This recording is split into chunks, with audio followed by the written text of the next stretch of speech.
welcome to the Lone Machinist podcast. The podcast where it's just you, your tools, and the work. No team, no backup. I'm Jamie from JSpec Engineering, and every episode we're tackling the highs and lows of flying solo in the machining world. And I'm Curt from Confounded Machine, here to chat about everything it takes to make it as a one-man show in the shop. From grinding and turning to the struggles of running a one-person operation, we're sharing the stories, the tricks, and the challenges that come with going it alone. If you're out there in the shop grinding away by yourself, or just thinking about taking a solo plunge, this show's for you. So throw in your ear protection and let's talk about life behind the machine. Good morning, Curt. How are you this morning? Greetings and salutations, Jamie. I'm doing fantastic. How are you doing? I'm doing great. I just found my tape measure. I saw that, yeah. I was wondering if you're trying to subliminally tell me something while the intro was running or something. I've been trying to find a freaking tape measure in my workshop for 4 days. Turns out it was upstairs by my computer. I haven't been up here all week. Oh, of course it'd be there. Yes. That's the first place you should have looked. Exactly. Logical that it should be here. Now, I was trying to measure something and having to use a ruler and go, put my finger and then move the ruler and then put my finger. A caveman. Yeah, caveman style, properly. But what have you been up to this week? Just a whole wackadoo production. I got that job that I had to get done for that corporate client or whatever. Got that completely out of my hair, so that's nice. And then I have a few extras that I'm going to throw up onto the. Actually, after this podcast, I'm going to write out an email, send it out to the lovely people that subscribe to my thing. I'm getting signed out of different accounts. It doesn't matter. Fun. And so hopefully the internet doesn't die here for some weird reason. Anyways. And and I'll share it to the masses of the people that follow me for all that kind of jazz. So Okay. How about that black titanium looked very, very sexy. Thanks, man. I didn't know it could be done. It's not easy, I assume.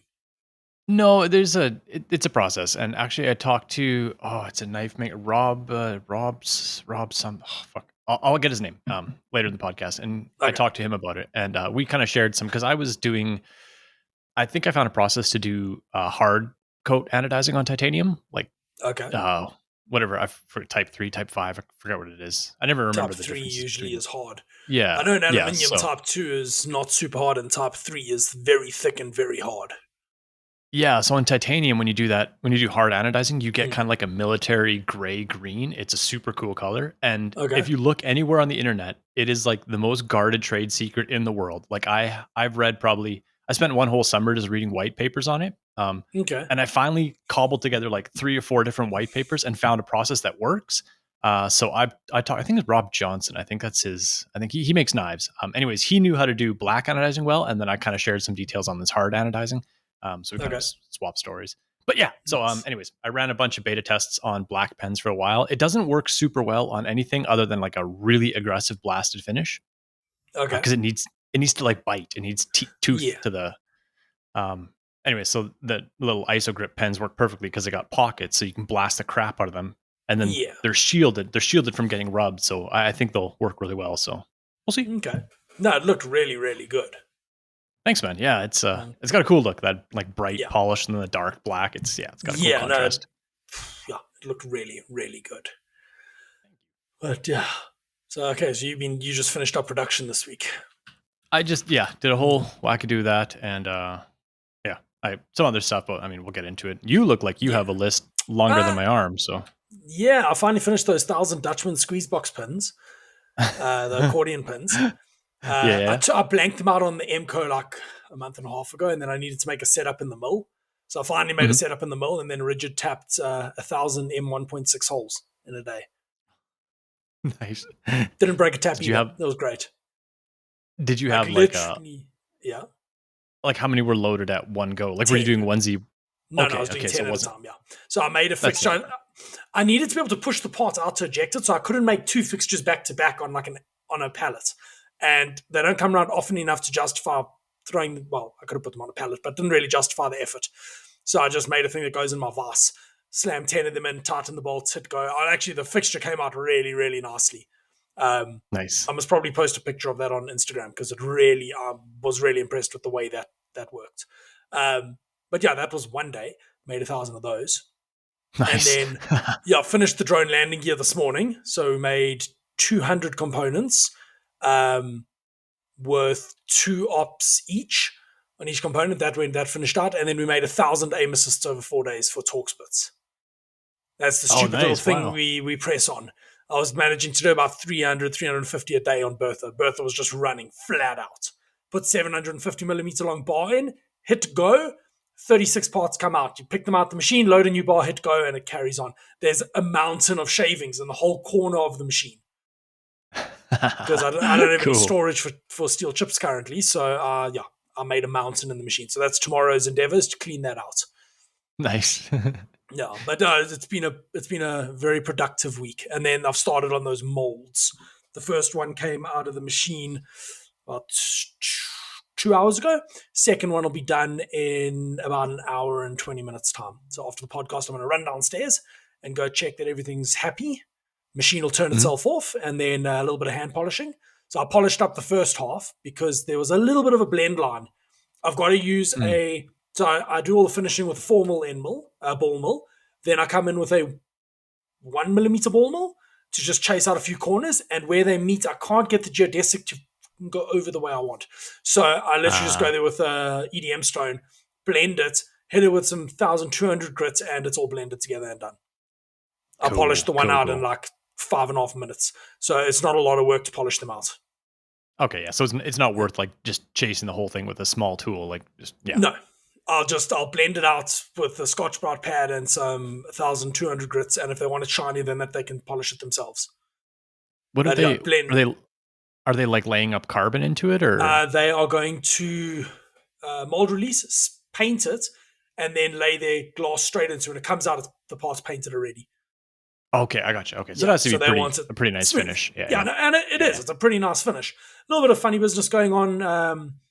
You can see the roughing toolpath through the finish, so you can see where there were steps, because I do a roughing finish, but then I do a finishing finish, and you can actually, in the right light, you can catch it, but you cannot feel it, and you rub it with a Scotch-Brite and that all just disappears. So I quickly buffed it up, and I'm happy with it. That's the first 2 of 8, and these are the shortest ones. These ones have 2.5 hours of finishing on each. The ones that I plan on running tomorrow, I think, go up to like 4.5, 5 hours on each one for finishing. Ooh, and then the big ones are 14 hours of finishing. Oh, 0.15 step over. And it's full. Yeah. Does your power situation make you nervous on that one? Just a little. Just a little. I have a plan in place for if that is a problem. We'll just drop the whole profile down a bit. But I could probably get away with finishing the thing with twice the step over and cut the cycle time, but I don't really want to spend 7 hours finishing it only to realize, oh shit, I got to spend 14 hours refinishing it.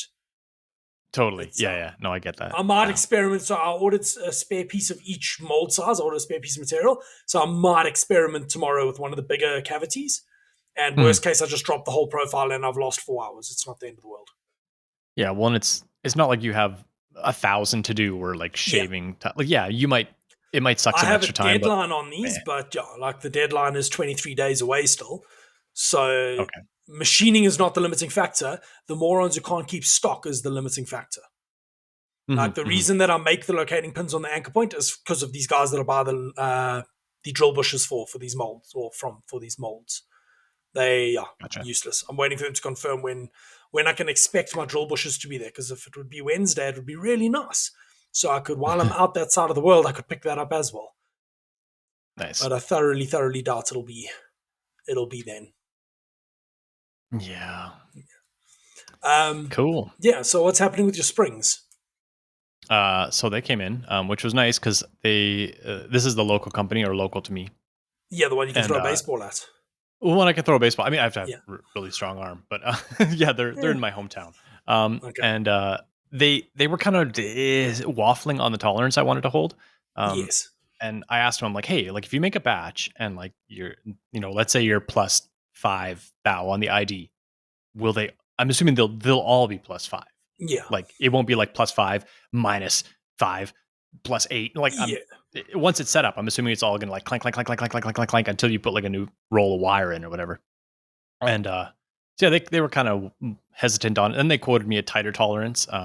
So So it wasn't a ton of money, but I was kind of half nervous that I would get them and they'd be like, okay, these don't fit. And then I just wasted all this cash. But they fit perfectly. And I randomly tested, I ordered 1,000 and I randomly tested every one of them and they all meet my spec perfectly. So I was super relaxed about that. I was like, okay, good. Yeah, no, that's really nice. I'm hoping the anodizers don't ruin my pots. I will know tomorrow. So I dropped it off. I go, no, it should be done in like a day or two.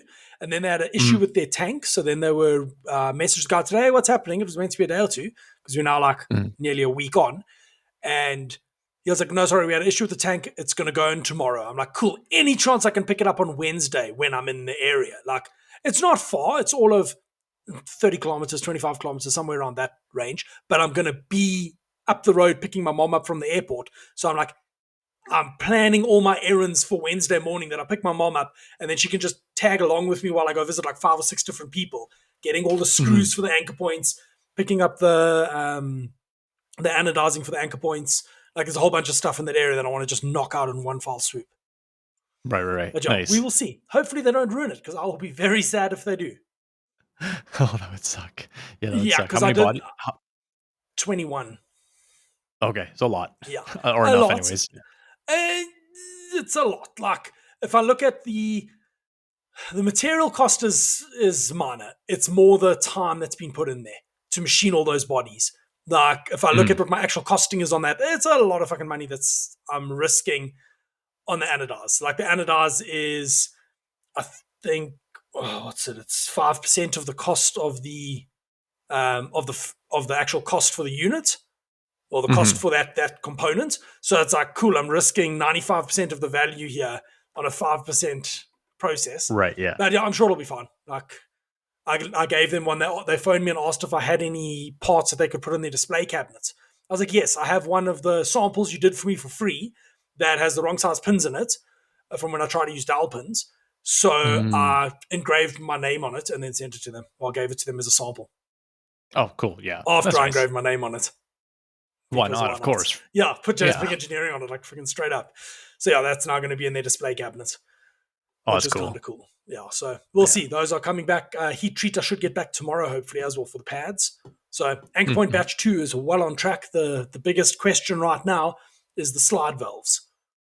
They've been ordered. I ended up ordering another 25 of them because the first 25 hadn't shipped. And I was really worried that they weren't going to arrive in time. Yeah. So I ordered another 25. So now I have 50 on the way. So now you're going to be buried in slide valves. Pretty much. But yeah, they'll just go straight into the packing room of justice and go on the shelf for the next batch. Nice. Yeah, we're also running a promo at the moment that went out to all the guys on the email list. If you buy one of the last 4 in batch 1, you get a complimentary pallet. Additional complimentary pallet. Yeah. That's also what you get if you use the Taps and Patience affiliate code. Ooh.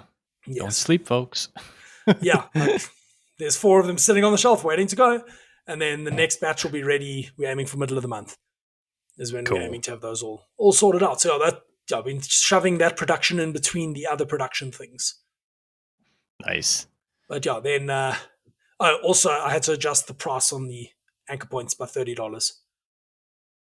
Oh, just because of the craziness of everything? Because the dollar's dropping, basically. So just to keep my pricing in line, because it's manufactured in rands, I need to keep the rand price the same. So I upped it by $30. Not the end of the world, but also we changed on the website today so my website with Equid, instead of add to cart, it's add to bag. Yes, I noticed that. Yeah. Yes. So I made Danica change it today. That was the default. I'm like, please go figure out how the fuck to change this because I think it's dissuading people. Because it's not what you're expecting to see. So I don't know. Because I'm looking at the analytics and I'm seeing, okay, cool. We're getting people putting it in their cart while they're not checking out. Like, what is I'm trying to just remove all barriers. So yeah, it's interesting. It's a great idea. Yeah, selling stuff. Like I just keep going to the website and finding things I don't like and fixing it. Well, and there's so many like dumb things. Like I don't know if it was on your site, but like I added some shirts to my bag, and normally like as soon as you do that, it'll like pop up like a little cart icon on the top, or like it'll update a number, or like something to let you know like something is going on. And I was like, just like nothing. And I was like, what the heck? I'm like, what kind as of far like as I what know, kind of mine has a pop up. yeah, but I'm like, what kind of e-commerce site doesn't make this like blatantly obvious? And like, if you like refresh the page, it should like, or if you navigate away and come back, like it should retain that, like all that kind of stuff. It's like it's so important, and it's just like I'm like I'm not calling you out on it. I'm just saying like No, any I'm checking e-commerce because it should person be is just like that. Yeah, okay, no, mine the little basket or the little thing pops up. The cart pops up in the top corner. yeah. I thought And it that's did. I another was thing just is making sure.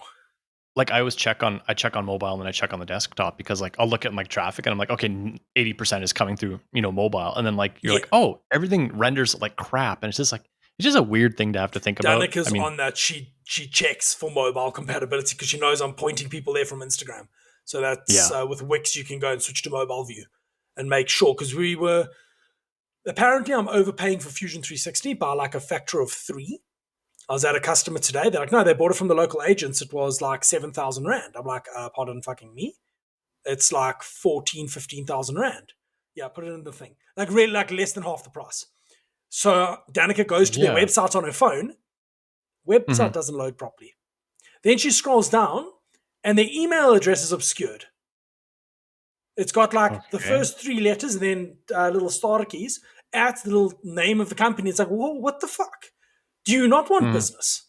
So yeah, no, really weird. So I don't know. We'll see when my customer's brother's back there. I'll go see what he's actually got because that seems unreal. I'm happy to pay Autodesk. Like I Yeah. get the service I want for the product. I don't really care. Yeah. Yeah. No doubt. Although, yeah, my PC needs some upgrades. 32 gigs of RAM isn't enough, apparently. I used it all Yeah, today to the I don't point know that how you, Fusion crashed. how, what were you, what kind of crazy stuff were Full you streaming? full accuracy Oh, simulation okay. of a 4-hour surfacing toolpath. Okay. Yeah. Used Okay. That makes 24 sense. gigs of RAM Okay. before That it adds up. crashed. No, not Okay. much GPU though, surprisingly. I thought it would be taxing the Yeah. GPU a bit more. So just Charles RAM. So I'm thinking, might need to give myself 64 gigs of RAM for that PC. Join the club. We can both have our robots fight each other. Our There we AI go. bots, our local Well, AI yeah, bots. that's one of the topics for this week because I want to take my work PC, buy a new case that I can add a GPU to the mix because I got back into gaming a little bit. I'm playing on my Xbox 360 downstairs, like in my lounge where it's warm because upstairs here where we do the podcast it's fucking cold. So I can sit there with a blanket and play Xbox. I've been playing Gears of War again. So I was Nice. thinking, kind of want to get a mobile gaming setup, but hell no, those things are expensive for what you get. So then the thought occurred to me to upgrade my work PC because it's like a generation or two newer than the podcast PC. Because this was my gaming rig, but it's a tad outdated. So updating that, and then it's small enough that I can just carry it into the lounge and sit and play on it. So I don't know. We'll see. It's Well, and not the highest of priorities.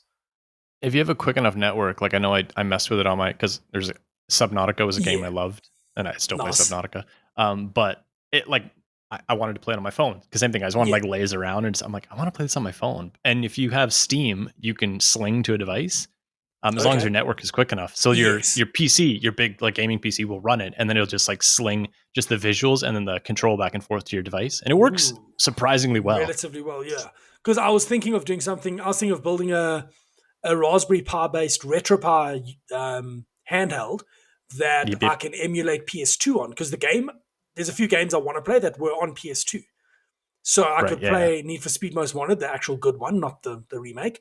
Underground 2, like just games to sit and do something that isn't sleeping at 8 o'clock at night because it's unpleasant to be not in bed because it's cold as fuck in South Africa right now. Yeah. No, I'm with you. I'm trying to find things to like avoid doom scrolling. Like I've kind of really pared down my social media interaction lately, and it's just like my brain is happier. Like I'd rather just go play some like old school like GTA or something for an hour instead of just doom scroll. YouTube is empty. It's really frustrating. Like I catch up on all the stuff I want to watch, and then there's nothing to watch. And I end up going like, oh, cool, it's cold. I'm going to go jump in bed and watch YouTube. And then 10 minutes later, I'm bored and I go to sleep. It's really not ideal. And I don't want to play freaking Candy Crush or some shit on my phone. So, yeah, I don't know. I was sitting on the couch playing Gears of War. I've played through Gears of War probably 5 or 6 times from when I used to have an Xbox back in 2012. And then, playing through it, I'm already like over a third of the way through the game. Like I'm speed running it because I know how to get through all the tricky sections. So I'm just speed running the game, and then I'm trying to find a copy of Portal 2 so that Danica and I can play co-op with that. Because co-op on that is really fun. But yeah, trying to find a copy locally is not super easy. I don't want to pay more than like, hang on, what is it? Because secondhand games here are pretty cheap. $3.70. Yeah. So I looked today, I can buy Gears of War 2 for $3.70, which I'm probably going to do. But if I want to buy a copy of Portal online, secondhand copy, it's $20. Yeah, okay, that's kind of what I expected. So I'm like, no, thank you. I will keep going to all the secondhand stores until I find a copy of it. Because that's the thing. Like, I've got Steam. I own Portal on Steam and Portal 2. So it's like I kind of want to just have a Steam box downstairs that I can play on. Yeah, no, I get that. And that's why I was looking at the the MSI Claw in the what's the name, Ella, the ROG Ella, because then I can use my Steam library. Yep, totally. But anyway, back on topic to machining things. I want to build a new desk. Talking about machining things. For the workshop, because my desk is too low when I'm standing and too high when I'm sitting. I've got a bar stool and it's just awkward, so I want to make a adjusting desk. Sick. CNC control desk. Have you seen the I follow him on Instagram. I think it's called like Pete. Oh, what the hell's it called now? Like Pete 3. Oh, he's weird. First link. Pete squared 23. No. Okay. Look him up. He built this desk, and it's got an integrated like Gigantor computer. It's all like CNC cut, painted, backlit glass. There's copper he's putting into it now, some acrylic piece. It's so pretty. I've been watching his progress on. He's been working on it forever. You should do that. The issue I'm running into now is that I have very limited space in my office. So I have an 800 millimeter wide desk right now. I actually want to pare that down to like 650. So keyboard and mouse and no space for anything else. Because if there's space for other things, it just gets stuff stacked on it. So I want to put my PC above, my printer above, and then 2 monitors and keyboard and mouse that can go up and down and is comfortable to work at, that I can try and not have a pile of crap on my desk. Because that's a major issue. Yeah, fair. Like even the workbench, as you shuffle past the LK, the thought occurred to me today to take that out of the workshop and put in some shelves against that wall that are a bit narrower, and put that that workbench in my assembly room in the house. Because then it's going to be used for assembly and not be used to store random crap on it. Right. Yeah. I can cut a piece off the end, bolt it to the wall for my mini lathe, and then it's big enough for the mini lathe, and that's it. Because I'm horrible with just horizontal spaces, and are not friends. Hey, it's an easy way to set something down, and then exactly. It's also that's a huge problem for me. Like I'm lazy as hell. I put it down, and what was it the other day? Don't be less lazy. Make it more difficult to do it the wrong way. Yeah. Or make it easier to do it the right way. Something to that effect. Yeah. Yeah. No. Exactly. Yeah. But yeah. It is the way. Yeah. Sorry. I see. We've still got. Oh, did you see my probe cover? I don't know. I don't think I did. Hang on. I'm sending it to you right now because I want your opinion on this. So my probe was being proby again and getting full of coolant, even though I have air blast on it. And I needed to do tool break detection on the one program that I was running. So I made... Sorry, it looks like you're getting a video. Oh, okay. Well, whatever. Just because I don't have a picture of it, apparently. Anyway, needed to change over to run probing, and the thing was just going beep the whole time because coolant had gotten in again. Because the seal that Dave made me is tearing every time I service it. So I had it open again, poured isopropyl down its throat, shook it out, and it's working again. But then I was like, no, I need to stop the like blatant splashing. So I laser cut and bent that little cover. It should have gone through now. Oh, there it is. Now it just popped through. Yeah, it's super subtle, hard to see. Oh, cute. Yeah, I can barely tell what you did there. So it bolts into one of I put a shorter grub screw, and then it bolts into one of the grub screw holes on the side. Nice. Yeah. And then covers the thing from major, like, full facial action, but still fully functional. Like exactly. Yeah. Super simple. Heats it up, put 2 pieces of MDF over it, heats it with a heat gun, and then bent it. So it looks really cool. But yeah, put that on and seems to have solved the problem. Yeah, that's the same game I play. Is just to like you said, just keep the giant splashing. Keep the bukkake off of it. I was gonna go down that road, but I was like, I'll leave this be. I've got 7 nozzles in my machine. It's a proper bukkake. You gotta do that meme with like all 7 nozzles and then just like one little part in the middle. And then I bought. I'm sure I spoke to you about the insulation on my doors. I think so. Yeah, you're trying to make the steel doors less of a. Yeah, I went to install that on Saturday. Mm-hmm. Measured it, took all the pieces, cut them to the right width. They don't fit. Oh. And not because I've cut them twice and they're still too small. It's because they're too fucking thick. Oh, Some smart dick looked, it's 32 mil tubing, forgetting that we inset the panels. So I actually only have 25 millimeters of gap. And the doors are right against each other, so they don't fit. Oh, okay. So I have to buy more insulation. That's only 15 thick and glue that in. And then this insulation will get used elsewhere. Mm-hmm. I have some spots it needs to be used, so it'll get used elsewhere. But yeah, I was a little bit frustrated when I discovered that. Yeah, it sounds annoying. Yeah, that's what happens when you don't measure things properly. Yeah, at least it'll pay off. It'll pay off in the winter and it'll pay off in the summer. So well, that's it. Like I need to get it done because it will make a big difference, especially now we're going into our windy season. So I want to get the doors insulated and the bottoms closed up and potentially the freaking butcher curtain in so that I can have the door open but not have the wind blowing through my workshop. Right, yeah. Because currently in the sun, it's friggin' lovely. But as soon as you're out of the sun and there's a bit of a breeze, no. It's brutally cold. And July, August is our windy season. Like every day, friggin' gale force winds for a month and a half. I hate that. That drives me nuts. There's a town like southern of us, Lethbridge, southern Alberta. It's just known for just crazy wind. Just the way it's designed, the way it's positioned geographically, just tons of wind. Like people literally go crazy there. They move there and then they go insane because it's like 60 mile an hour wind. That's insane all the time. No, and we're on top of a hill as well, which doesn't help.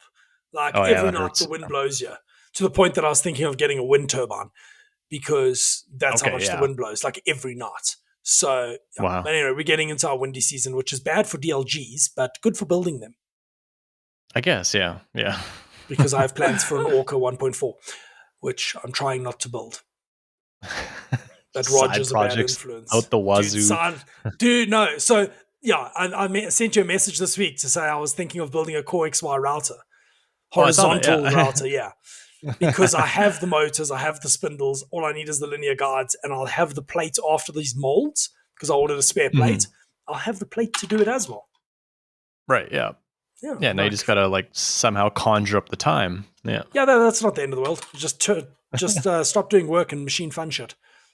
Totally. Yeah, that's always a good recipe. Yeah, it's a great recipe. I want to do that all the time.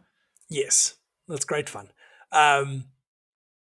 I'm busy now. We finally got a production job that I made samples for in November. The guys are finally looking at going into production on it, wanted some small tweaks.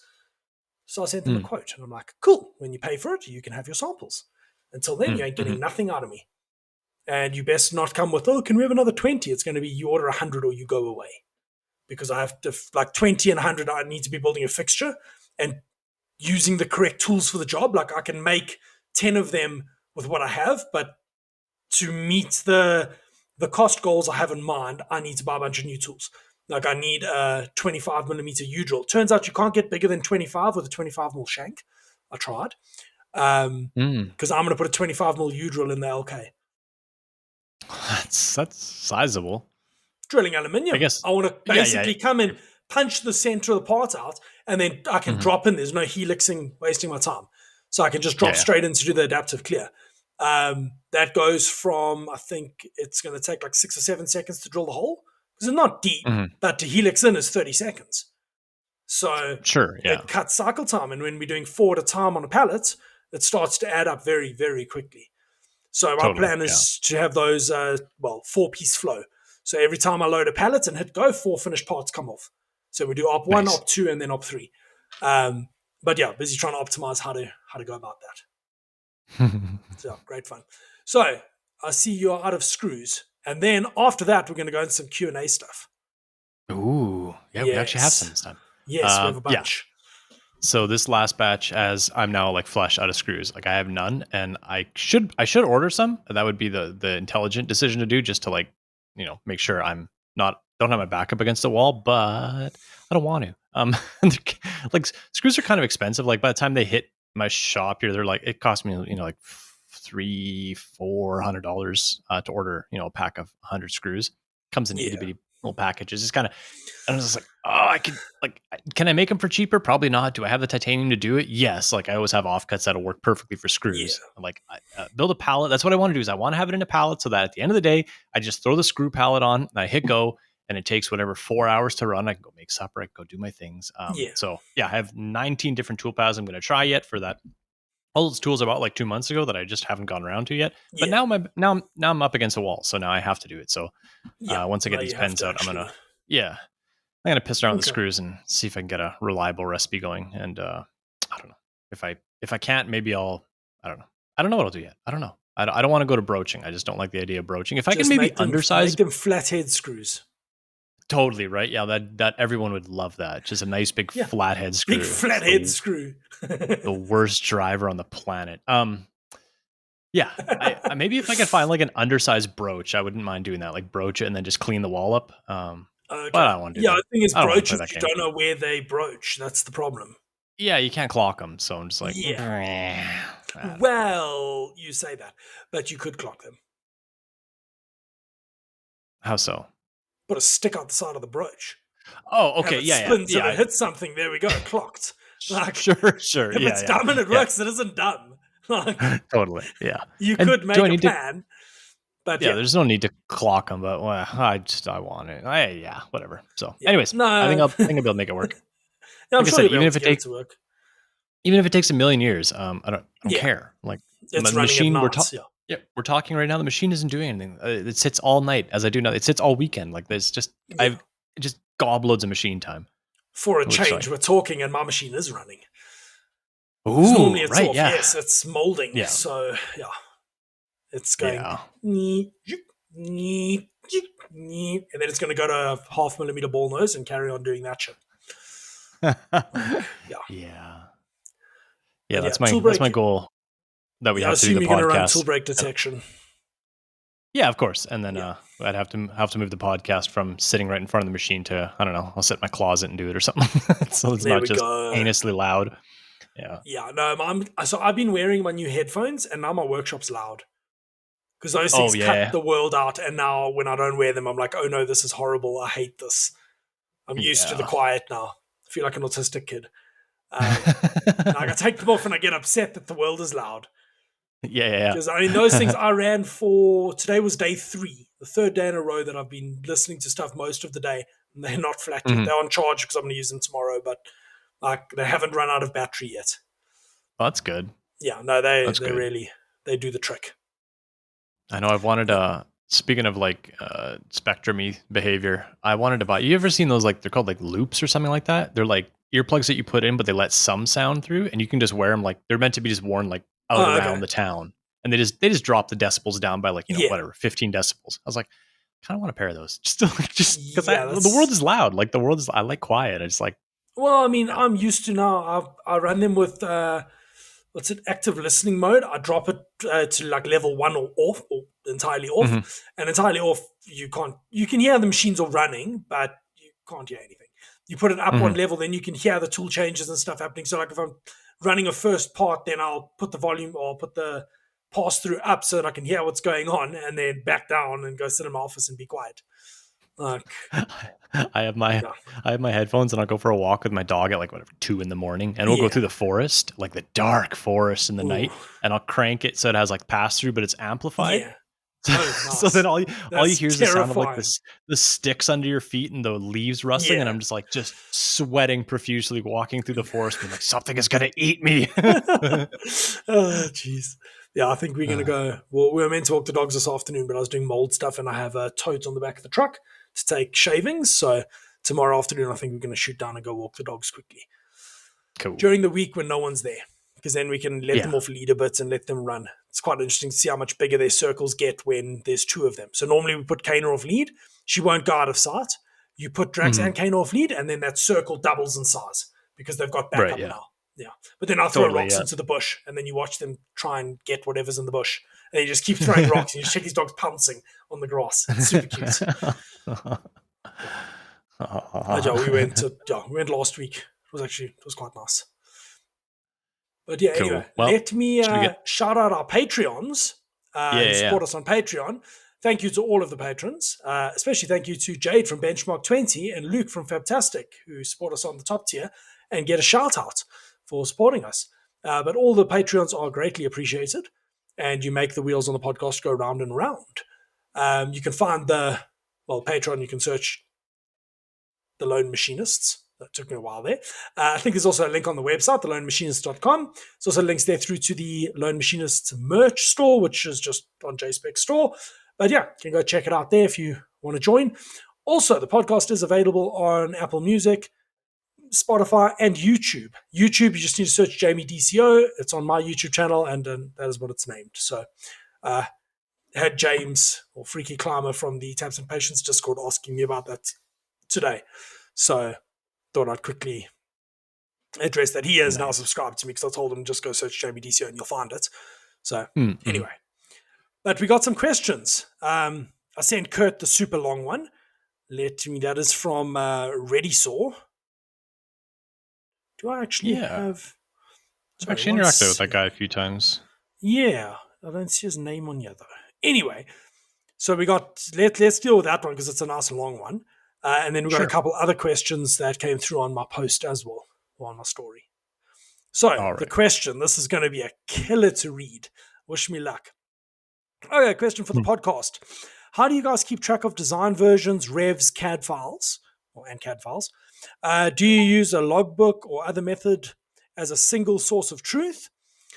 The ADHD brains like mine, Ready Saw, and ours, I assume, seem to be less wired for this. I'm considering implementing a PFEP, plan for every part, in a binder with notes. He's a product-based manufacturer, not a job shop. So product data, integrity, and process control / improvements is essential. Curt, what are your thoughts? I trust the overlord in the sky and basically throw everything I do into Fusion, and just cross my fingers that they don't decide to just snake it away from me from a solar flare or something. If I have something crazy important, I'll back it up. But for the most part, or like I'll write down dimensions of some critical features or something. But for the most part, I just treat Fusion as my like rev. And if it's a major rev, I won't rely on Fusion's like auto versioning. Like I'll break it out. And I'll break it out every time I make a massive change. I'll break it out just because it gets too confusing when you're like, I'm on rev 476 of whatever. So I think like even my pens, I'm on rev 3, and then that'll be like version whatever 390 because every time you do a minor change, it saves it. Yeah, that's how I do it. I trust everything there. I leave it all there. That's my gospel. If it's wrong there, it's wrong everywhere else. Or else, because if I try to keep it like a note copy of it, I won't update it enough, and then you start questioning what's right. So that's my single source of truth. How about you, Jamie? How do you roll? I live my life by 4 simple letters, a YOLO. No, actually by JERP. So I have JSpec ERP that I built out on Google Sheets a few years ago. So like critical setups, they loaded in there. Critical stuff like regarding the case gauges I make, the re-rollers I make, all those dimensions, like the critical things I'm trying to hit get loaded into JERP along with any like setup related stuff. So I'll take pictures. It's got provision to take pictures, list out tool numbers. There's a few things in there. I don't use it that often anymore. When it comes to production stuff on the MCO, I have got my tolerance drawings that my customer does not own. And they've got all the tolerance call-outs. They're all been laminated and are on a clipboard because that's recurring production. There are no version changes there. They are the part. But there's call-outs on there. It's typical GD&T style stuff where the model says one thing, the label says something else. So like it may be 3.7 millimeters, but in reality, it's 3.7 plus 0 minus 0.1. And I hold it in that range. So I've got drawings for all the recurring stuff, and gauges and processes for all the recurring stuff that I do. And then, like for instance, anchor points, we've got the process boards now. With regards to versioning there's drawings for everything. And as we go batch to batch, we're refining what the required tolerances and things that need to be called out actually are. Because that does, as you dial in your process, that changes. So we're in the process of issuing new setup. That's one of the few times I actually use a setup sheet is on the anchor point bodies, because the body uses 15 of my 16 tools in my carousel to manufacture op 2 of the body. Op 1 is a whole other set of freaking tools. So I do setup sheets. It's one of the few times I actually use Fusion setup sheets. And then they get archived. I mean, the ones I printed are out of date now because I changed one thing. So now they're out of date and I have to print them again. But yeah, that Fusion is my source of truth for a lot of things. But if the product is in a frozen state, or the part is in a frozen state, then I will print and laminate a drawing for it. And that becomes my master thing with all the tolerances that are required, because, and I mean, that's in Fusion anyway, but like my Fusion model is not necessarily correct to the drawing because, reasons. Well, when it comes to like processes too, like things that I can't just have like, I mean, you can note them in Fusion, and sometimes I do, but I don't find that super effective. The one thing I've really liked is I'll take a video of it. Like especially if it's a specific process that I do and I have a like affinity to get wrong, I'll video it of me doing it, and then I'll load it up in YouTube as a private video. And like I have a whole host of private videos in YouTube just called like shop process videos, and then I can just refer to them and be like, oh, how the hell did I do this? And look it up and be like, oh yeah, that's how you did it. Because I don't know, for me that works well. I can scrub through it. I don't know. They're usually not very long, so it's pretty easy for me to do it that way. Yeah, you forget the way you did it, like 100%. Even if you do it 1,000 times, yeah. Like even now, setting up these the aim assist that I made this week, I load the program and I read through the program to see what tool numbers I used, because it's not documented anywhere. I know what each tool is. It's just their numbers vary because it's me, and it's a gang lathe, so it gets changed every time. But I loaded it up, tweak the program a little bit, and we're ready to run in next to no time, because now I know where everything needs to go, because I've run probably 6,000 or 7,000 of these stupid things. Same thing with the diesel sensor tops. Like I know how to set it up because the parts catcher goes between the tool post and the other tool post, and that sets the distance that there's enough clearance for the parting off operation, because the bar does not fit between the parting blade and the threading tool. You have to machine it first if you want to part it off, because it doesn't fit. Like a 30mm bar doesn't fit between the gap. But once the part's machined, you can part off a 30mm bar. Well, that's where you kind of run into the niceties of like me running a product business, whereas like I have like a process, but like I'm doing it so frequently that same thing, like, like, oh, once this is in, like it kind of plays on itself, and you don't have to, like, if I didn't do it for 6 months, I would forget a ton of the steps. But the fact that I'm just refreshing my brain every month, it's kind of easy to remember. And it's also kind of easy to do stupid things too. So it's like, it's a double-edged sword. It's like, I remember how to do this, but it's so dumb that maybe I forget one crucial step and then totally F myself. But that's also Trello. You can upload documents to as well. And I think Pearson was talking about this, where they upload all their manufacturing drawings to Trello. So if one of the guys wants a copy of the drawing, they go to Trello and grab it. They're not having to spin up Fusion to go and get a drawing. Like the actual frozen designs are all in Trello. I've got a PC in my workshop for Trello that I definitely use all the time. It sits there. I don't think I've turned it on in like 2 months. The idea is that I load what needs to be done in there and I can keep track of it. But in reality, even turning the computer on is too many steps for me. Yeah, well, and it's also being one man in a shop. It's not processes aren't as critical, but your head is not a to-do list either. Yeah, and like same thing. Like I keep all my like financial ordering stuff, all the inventory tracking. I keep that on Airtable, just because it makes sense to me. And I'm so sick of being subscriptioned to death. Like I try to not like, do I want to use Trello? Sure. Do I want another like thing that I have? Or sure, like whatever. Insert whatever weird kind of, like there's a million cool options out there, and it's like, okay, and for $12.99 you can just like get like I just want like, can I put this in Excel? Like just not worry about it, have it Well, offline, I and just mean, so that's kind of why I yeah. like Airtable. I mean, it's online, but like, Well, that's we I just use want to Google Sheets and Google totally, Docs yeah, for my businesses ran off Google Sheets for years before I went over to Slowbooks. Um, and even the anchor point, the process document is a Google Sheet. We print it out every time we do a batch because we tweak stuff, and then in there we've got a stock to order thing. So we do when we're done assembling a batch, we'll go through. Okay, how many of these O-rings are left? How many of these screws are left?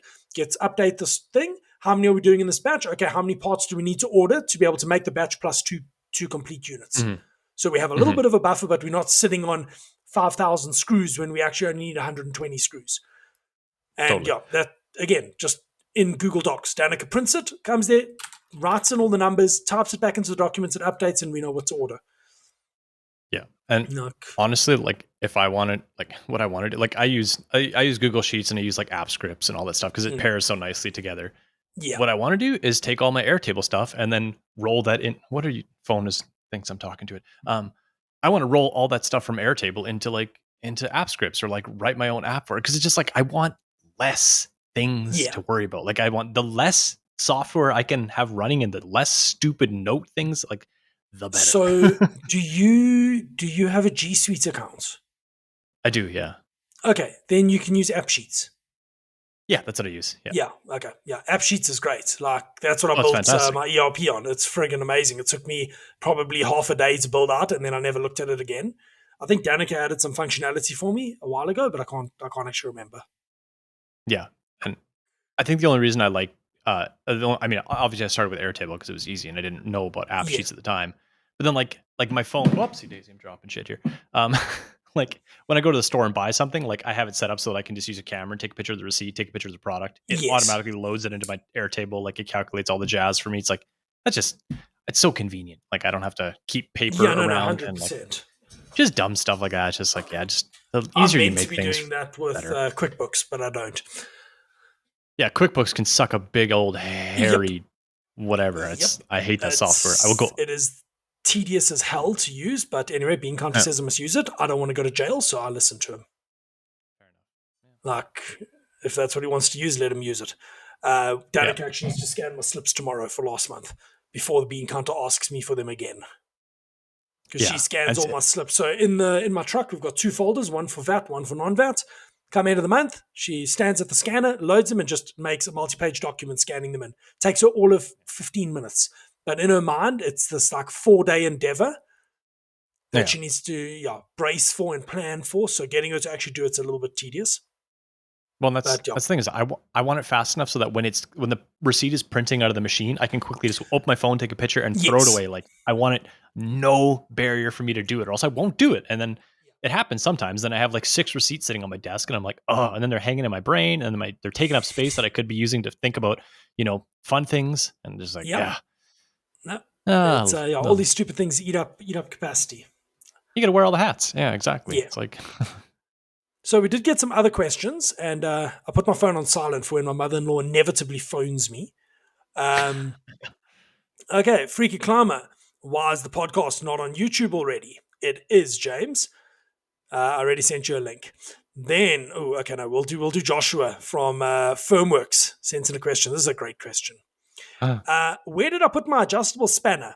I've been looking for it for 15 minutes. Please help. Great question.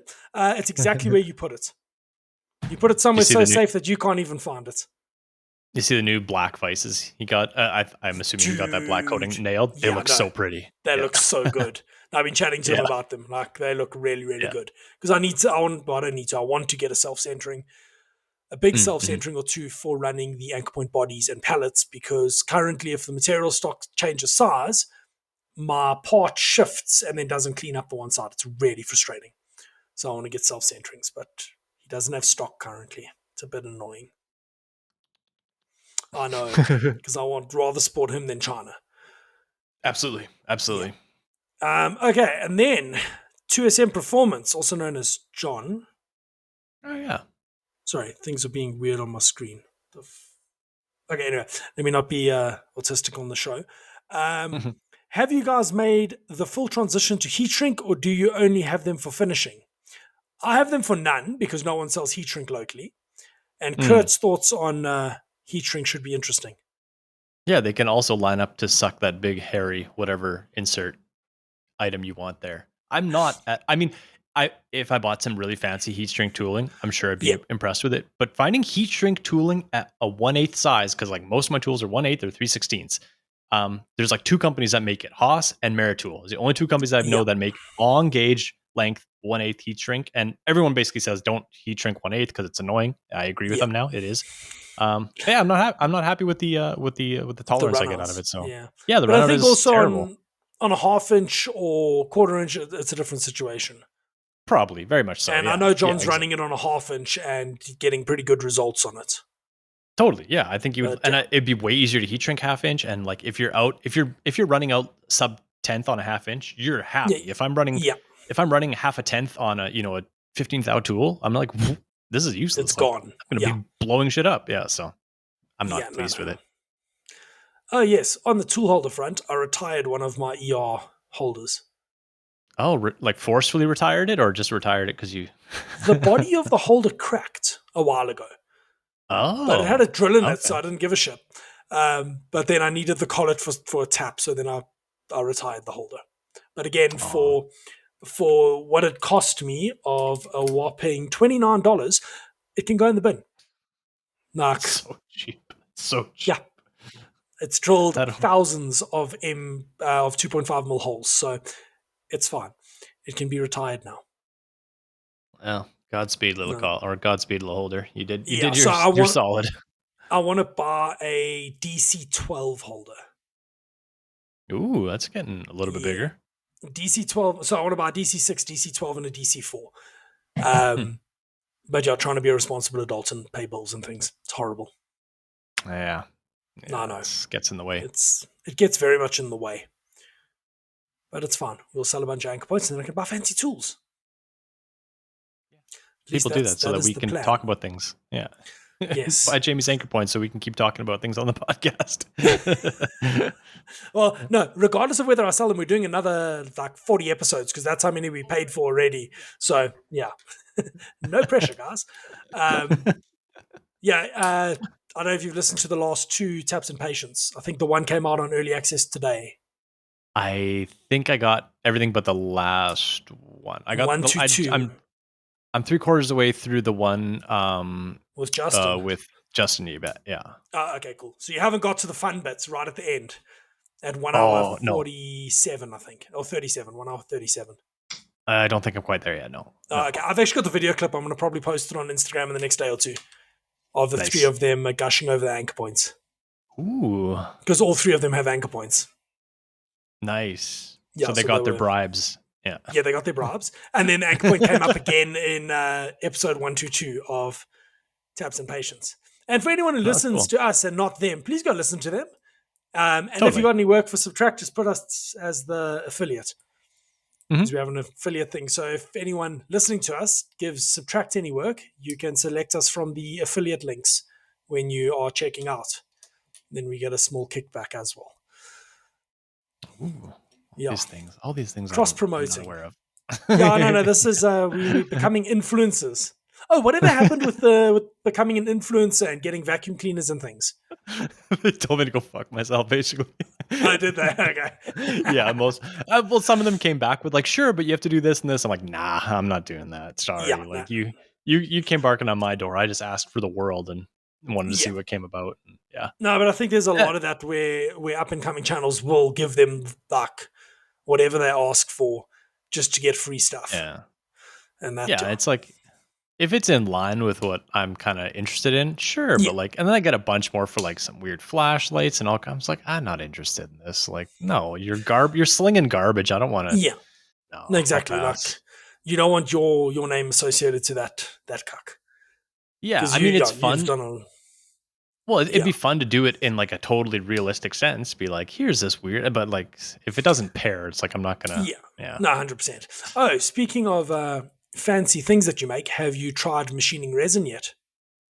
I have not. No, I have Oh, just been okay. doing silly product. Every day I want to do it, and every day I'm like, you know what? You have to do your work. That's going to pay, to keep food on your table and keep my, lights on. So Yeah, yeah, I've been hiding behind the, important work of keeping the lights on. So, but it'll come. fair It'll come enough. because I've sunk way too much time and money. Like I've told a few people on DMs, they're like, "Oh, Yeah, is it going to come out?" I'm like, "Of course it is," because I've sunk thousands and thousands of dollars into it, and I want to reap some of that back out of it. So yeah. it will see the Well, light of day. that's Danica and I were chatting because the anchor points sitting in stock are not helping with my mental state.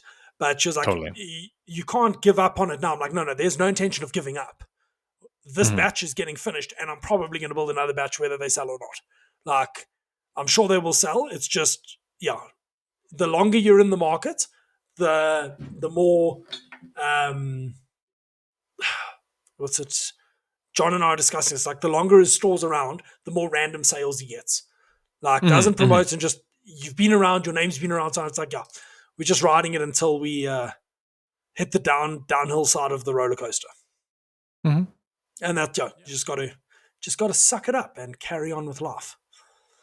Yeah. Well, and if you can build enough and just having it isn't gonna like cripple you like Yeah, financially in any other sense, why not have some gold just sitting in the corner that you can just quickly well, that's it. exchange?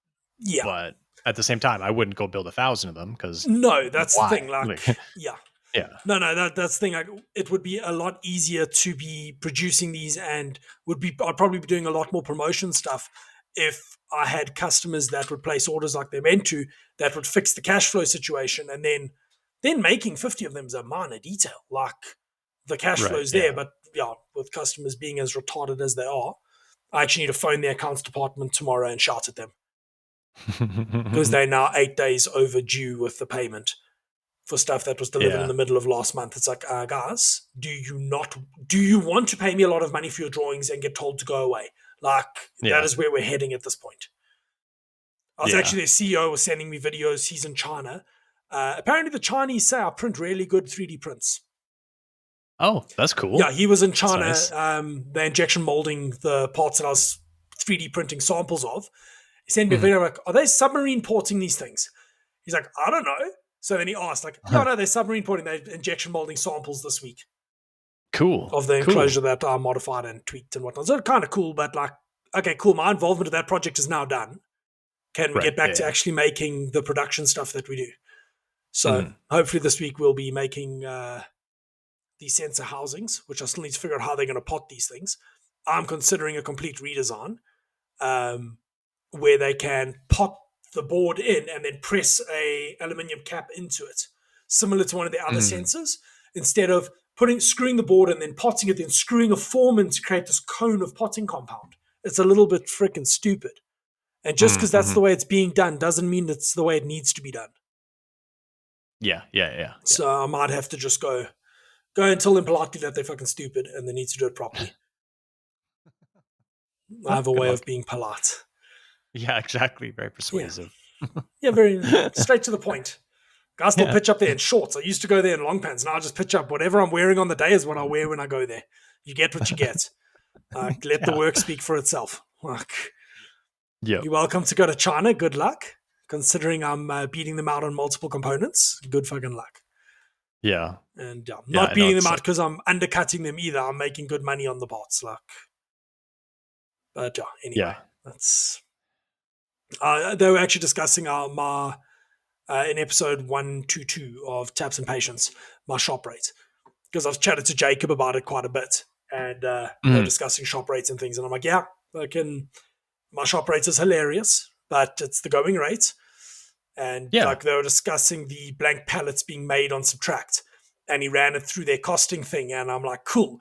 Firstly, your cycle time is way off by a factor of 3.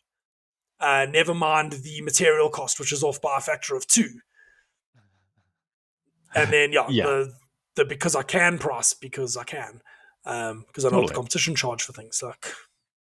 But Yeah, anyway, that's have you listened to With Intolerance with Sanders? oh, I have, yeah, that was a good one. Yeah, I really really really enjoyed that good. one. I thoroughly enjoyed that one. Mhm. But yeah, this weekend has been very very light on podcasts Mm. because making it didn't do one. There was no PFG Live. Yeah, there's a whole bunch of stuff like starving for podcasts. Yeah. But yeah, is what it is. I was locked into my audiobook. I finally finished the that whole series of I will pull it up right now because I can't remember off the top of my head, even though I listened to 1,000 million episodes of it. Craig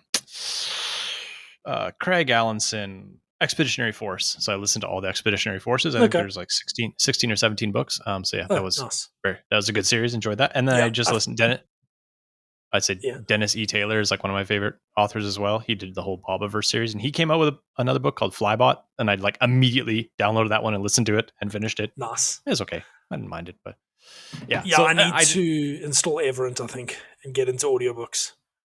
Oh, they're my favorite. Otherwise, I doom scroll. That's the problem. Is if I'm not watching a YouTube video or something, I'm freaking doom scrolling on Instagram. And the amount of crap on Instagram these days, of AI generated crap, it is frustrating to no end. I actually I reported a video the other day. I'm like, please, like, why am I? Not even AI generated crap, just crap. Yeah. Like, I've seen things with the fish traps where the guys pull out all these fish and I'm like, dude, this fish are all fucking dead. This one's a dude with a sock puppet coming out of a freaking hole. I'm like, why is this on my feed? Because the problem is it catches your interest and you watch it for 4 seconds to see what's going on, and then they just feed you more. Yeah. No, I was reading about that thing. It's like they're specifically designing it just to get enough dopamine where you don't actually get like a good hit out of it. You just get enough to crave more. And then you spend up, all of a sudden you notice you're like, oh, I just scrolled for an hour and I don't feel any better. So it's like. Well, Danica was saying yesterday, we were chatting, and she was saying, search romance novels once and your feed will just be freaking, thirst traps. Oh, like instantly, you search romance novels once, and it'll just be thirst traps for the rest of your life on your feed. Yeah, because they got my cousin's boyfriend to do that. Yeah. It was great. I actually went and looked at a machine for him today. Oh, cool. Yes, because of all the things I'm doing. I'm now quoting on doing retrofits as well. Fun. On top of everything. Yeah. So I actually looked at doing a Masso retrofit on this machine because it's got an umbrella tool changer, 16 station. And I'm like, I don't feel like fighting with Linux CNC to make that work. So I costed out a Masso for them because all the logic's built in already. But it's a pretty big machine, needs new servos. They basically lowballing the guy. The guys had it delivered to them for some reason. And they like, we're going to lowball you. We're going to offer you, I think they offered them $2,000 for the machine. Ooh. Yeah. So they'll lowball them. If the machine comes in, either I'm going to retrofit it there, or I'm going to get Carl to buy it. Carl's probably listening. So, Carl, we need to talk, but I'll see you on Friday. And then I'll chat to him because that's potentially an option to pick the machine up for like 40 or 50,000 Rand and then pump some money into it, and you've got a pretty robust machine. Yes, it's a retrofit, but at least if it breaks, you can fix it. Because that's the concern. You buy an old Fanuc machine, it breaks, and it gets very expensive very, very quickly. Yeah. So, he's looking for options to get his start.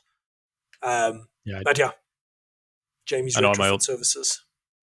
My old day job, I did a Masso retrofit to a big like 5 by 20 foot gantry router. Same thing, like the control was $20,000 to replace. I'm like, well, let's just throw a Masso in here and I'll try it. Like I haven't tried. I liked it. I wouldn't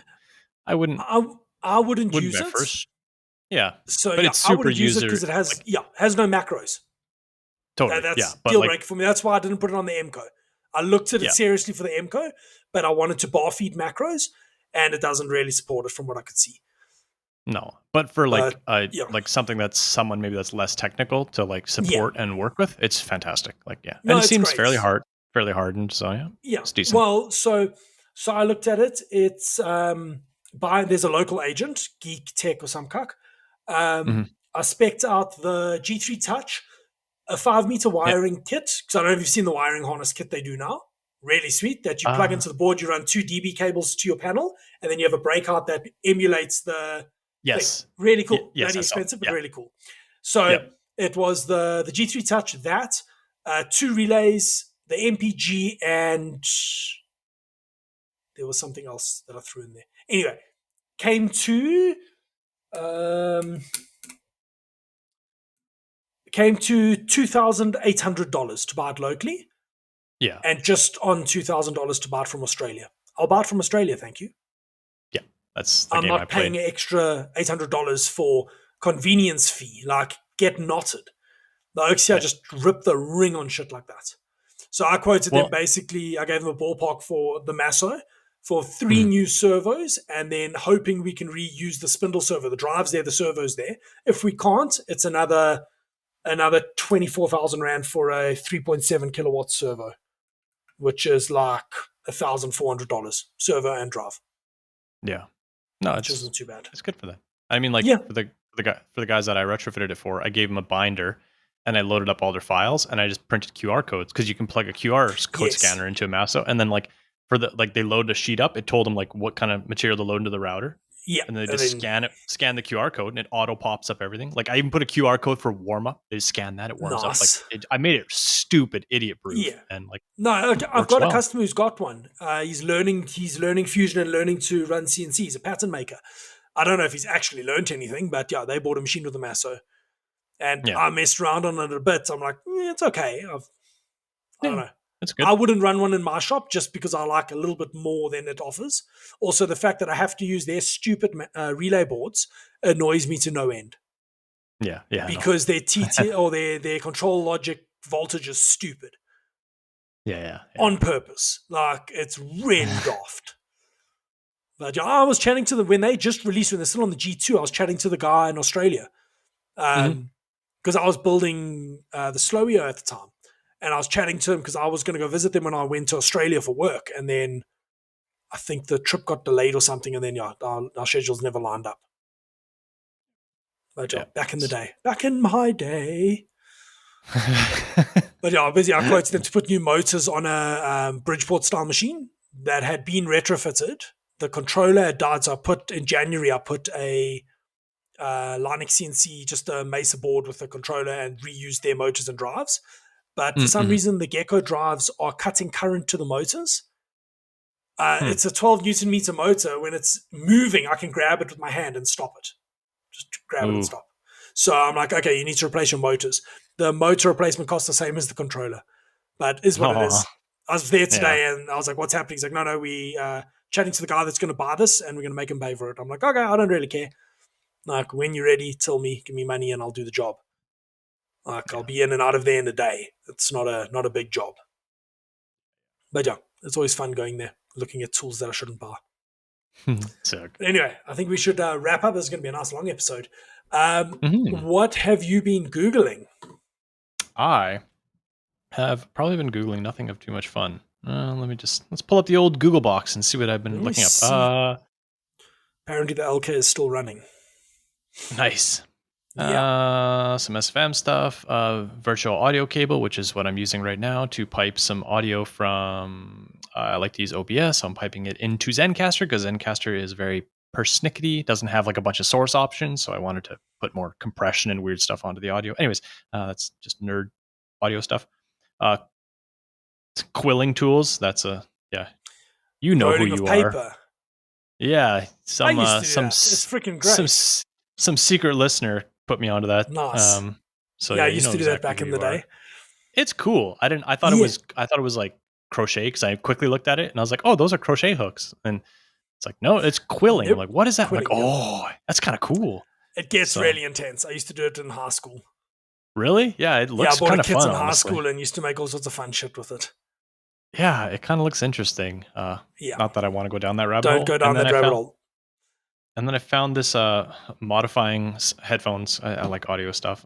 Foster TX T50 RP. You can make your own very fancy pantsy, like $15,000 headphones for like $150. So kind of just been getting into that. I'm not going to do it, but just interesting. That's been in my Google box. How about you? Your Google box is empty. I'm on 22 on Wordle. Looking for PVC meat curtain door things. Found a supply for that. Looking at the movie Tenant from 2020, which I still haven't watched and I want to watch. Kind of curious what this 3D printing store one is. Was looking up. No, what the hell was I looking up?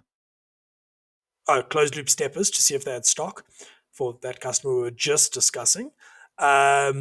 looking for enclosures for them. Looking at CART, which is the KwaZulu-Natal Industrial Technology Exhibition, which I'm probably going to fly down to Durban for on the 22nd. To go and just exhibit for a few days. My stuff, the Anchor Point's going to be on a stand there, so I kind of want to be there as well. So we might have to record early on the 24th because I might fly down on the night of the 21st. I might fly down on the night of the 21st. Then go stay with my mom for a few days and go to the expo. Let's close my PayPal. That doesn't need to be open. Close my ISP. Been looking at Xbox 360 Slim, how to open it because the disc changer didn't want to open. So I had to find where to shove a stick. I was looking at sitting standing desks and was looking at the Bosch nano saw blades or your nano blades. I know where this is going. Yes, you know exactly where this is going. They're stupid expensive. Like if they weren't like $25 or $30 each, I would probably go that route. But as soon as I go into someone's stainless steel armor, those blades, the teeth are done. And then it's useless. So it's like, unless I make a weapon for the combat robot, that is, I make a modular weapon system. That might be a feasible option. Then I've got something else. If they've got armor, if they got plastic, I'm cutting through it. But yeah, was looking at those and then was looking at 64 gig RAM kits for my PC. Because I definitely need that much RAM. Totally. Everybody does. That PC does the thing. It just, I want to put it in a new case because I like building PCs. I like building pretty PCs, and that one isn't particularly pretty. So I was looking at an Antec case. I think my other two cases, this is an Antec case that this PC is, and the one for the laser cutter, and then this new one will be an Antec case as well with tempered glass and all the frickin' rainbow, the unicorn chunder everywhere. The way it should be. So, Curt, where can people find you? Confoundedmachine.com. That'll point you to everything, including the store where you can buy shirts for the podcast stuff that funnels money into Jamie's account that he takes out and then Danica's account. Danica's account that she does something secret with that I'm not entirely sure, but it keeps the wheels on the bus moving, so that's all that matters. That's all being hoarded for if the US doesn't explode. Okay. Yeah, for next year's endeavors if we decide to go there. Although not entirely sure we're going to go there. Anyway, you can find us at thelonemachinist.com. You can find me at jspeceng.com or jspec_engineering on Instagram. There are some anchor points. We posted a post thing today on Instagram as well with the little promo pamphlet thing that I made up for the anchor points. There's a couple in stock and there will be more in stock in the next week and a bit by the looks of it. Just waiting on some pneumatics to come in and the last bits and bobs to come back so that I can finish off those anchor points and put them in stock. Let me not knock things over. So what are you up to today, Curt? Today, I'm going to put a bunch of boxes in boxes because I have to send all the boxes down to someone. They live close to me, this corporate client, but I just want to ship them a giant box, which made me nervous last time because they gave me the wrong address. So I had $5,000-$10,000 in pens floating around in the ether. I'm going to get it right this time. And it was their fault, thankfully, so they owned it. And I insured it, so it all worked out. But anyways, I'm going to do that. And then I'm going to finish some of those black pens, and then I'm going to play with screws because I got to get that rolling. So you mean you're going to screw around? I'm going to screw around. Yeah. Nice. I'm going to go and see if my mold machined nicely after the podcast because that's still running. Oh yeah, it should be done in about 15 minutes. And then I'm going to go sleep, and then tomorrow I'm going to make bigger molds. So that's the rest of the week basically is making molds. And then we've got the big ones. I'm waiting actually for the deposit so I can order the material. I need to harass them tomorrow because I need to get that material ordered or we're going to come up very close on the deadline, which is the end of the month for those. So I would rather not. I'd rather not be close to the deadline. I'd rather have lots of wiggle room. Yeah. No doubt. Yeah. Especially with 14-hour finishing passes. Yeah, that's up there. Yeah. So I have a plan. It's a stupid plan, but it's a plan. To break my finishing passes into multiple sections and have the machine pause between. So then I just set a reminder or an alarm on my phone, wake up every 4 hours, go and hit continue, and it carries on machining. That way I'm not, if the power goes out and it's sitting up, like as it is, there's a 20% chance that the machine is going to be disengaged when the power goes off because I'm doing one-way parallel. So it goes then up. And I'm running at 50% rapid because 100% rapid is just silly. It's not going to make such a big difference on this. So I'd rather just let the machine go slowly. So there is I'd say a 30% chance that it's not in the cut if the power drops, because I think the power dropped last night at some point because my skimmer is not skimming currently. Which means I've got to pull the coolant tank apart to get to the pump and, I don't know, breathe life into it so that it'll actually pump coolant again. But yeah, anyway, that's this week's problem. But yeah, anyway, thank you everybody for listening. Please feel free to share, rate, like, subscribe, whatever it is on your platform of choice. And if you know someone who you think might enjoy the podcast, please share it along. For the patrons, I hope you enjoy the after show. I have no idea what we're going to talk about this week, but I'm sure it'll be a good one, as they always tend to be. And I always get shouted at by my wife for saying dumb things on there, because she listens to the whole after show, but not the whole podcast. But thank you very much for listening, everyone. We will see you next week. Take care, all.